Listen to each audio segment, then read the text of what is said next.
అనకాపల్లి జిల్లా పాకారావుపేట ఎస్ఆర్జీజే ప్రభుత్వ జూనియర్ కళాశాల మంగవరం రోడ్లోని ప్రభుత్వ బాలికల పాఠశాలను ఆకస్మికంగా తనిఖీ చేసిన హోంమంత్రి వంగల్పూడి అనిత.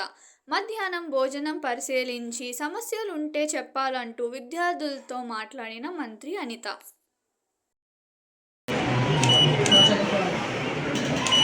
ఏదో రోజు మిమ్మల్ని ఒక ఐఏఎస్ ఒక ఐపీఎస్లో చూడాలి, అర్థమైందా? ఈ డాక్టర్లు ఇంజనీర్లు కాదు, కొత్త గోల్ అక్కడ కొట్టాలి.